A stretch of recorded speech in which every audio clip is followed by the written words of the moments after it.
বাংলাদেশকে পিছিয়ে দেওয়ার জন্য বাংলাদেশের বুদ্ধিজীবীদেরকে হত্যা করেছে। ডিজিটাল নিরাপত্তা আইন করে বাংলাদেশকে এগিয়ে নিতে চাই, তাদের কণ্ঠকে রোধ করেছে। 5ই আগস্ট ছাত্র জনতার যে গণ অভ্যুত্থান পরবর্তী সময়ে আমরা এই প্রথম 14ই ডিসেম্বর শহীদ বুদ্ধিজীবী দিবস পালন করছে। 1971 সালের মহান মুক্তিযুদ্ধের যখন বিজয়ের আমরা একদম দ্বার প্রান্তে, তখন হচ্ছে বাংলাদেশেরই কিছু আলবদর, আলসাম, রাজাকার তাদের প্রত্যক্ষ সহযোগিতায় পাকিস্তান হানাদার বাহিনী যে বাংলাদেশের বিজয় সুনিশ্চিত জেনেই তারা বাংলাদেশকে পিছিয়ে দেওয়ার জন্য বাংলাদেশের বুদ্ধিজীবীদেরকে হত্যা করেছে। আমরা সেই সকল বুদ্ধিজীবীদেরকে গভীর শ্রদ্ধাভরে স্মরণ করে আজকে বাংলাদেশ জাতীয়তাবাদী ছাত্রদল পক্ষ থেকে আমরা এখানে তাদের প্রতি শ্রদ্ধা জানিয়েছি। গত 15.5 বছর ধরে বাংলাদেশের গণতান্ত্রিক ব্যবস্থাকে তলিয়ে দিয়েছে অথবা গণতান্ত্রিক ব্যবস্থাকে যারা ধ্বংস করেছে, সেই খুনি হাসিনার দোষকদেরকে একরকম কিছু কথিত বুদ্ধিজীবী তারা এই বাংলাদেশের গণতান্ত্রিক ব্যবস্থা ধ্বংস করার জন্য তারা নিজেরাই দায়ী। এবং বাংলাদেশের দুঃশাসন, অপশাসন, বিদেশে টাকা পাচার যে যাবতীয় সকল নেতিবাচক কর্মকাণ্ডকে এক শ্রেণীর বুদ্ধিজীবীরা সমর্থন করেছে।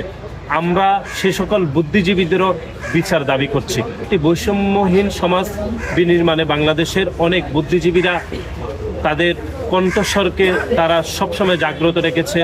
আমরা যদি উদাহরণস্বরূপ আমরা আজকে এখানে বলতে চাই এবং বিশেষ কয়েকজন মানুষকে আমরা স্মরণ করতে চাই যারা আমাদের ছেড়ে ইতিমধ্যে তারা ছেড়ে চলে গেছে। আমরা অধ্যাপক পিয়াস করিম, অধ্যাপক মাহফুজুল্লাহ এবং অধ্যাপক এমাজউদ্দিন খান, ওনাদেরকে আমরা আজকে গভীর শ্রদ্ধাভরে স্মরণ করছি আজকের বুদ্ধিজীবী দিবসে। বাংলাদেশের এই গণতান্ত্রিক ধারাকে যেন আরও মজবুত করা যায় সেজন্য বাংলাদেশের অনেক বুদ্ধিজীবী অপরিসীম ভূমিকা পালন করেছে। শেখ মুজিবুর রহমান বাকশাল প্রতিষ্ঠা করেছিল এবং এই খুনি হাসিনা ডিজিটাল নিরাপত্তা আইন করে বাংলাদেশের বুদ্ধিজীবীরা যারা বাংলাদেশকে এগিয়ে নিতে চায় তাদের কণ্ঠকে রোধ করেছে। বাংলাদেশের একটি ইতিহাসকে জাতির সামনে উপস্থাপন করার কারণে বাংলাদেশের খ্যাতিমান অধ্যাপক ঢাকা বিশ্ববিদ্যালয়ে মোর্শেদ হাসান খানকে চাকরি থেকে অব্যাহতি দেওয়া হয়েছিল এবং অনেক বুদ্ধিজীবীদেরকে তাদেরকে জেলে যেতে হয়েছে।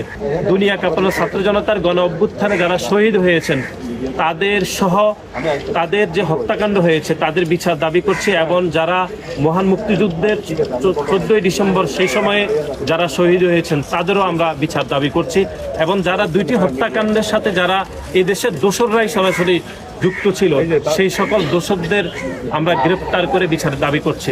খুনি সংগঠন ছাত্রলীগের সন্ত্রাসীরা যুবলীগ, আওয়ামী লীগের কোনো পর্যায়ের কোনো শীর্ষ সন্ত্রাসীদেরকে এখনো পর্যন্ত অন্তর্বর্তীকালীন সরকার গ্রেপ্তার করতে ব্যর্থ হয়েছে।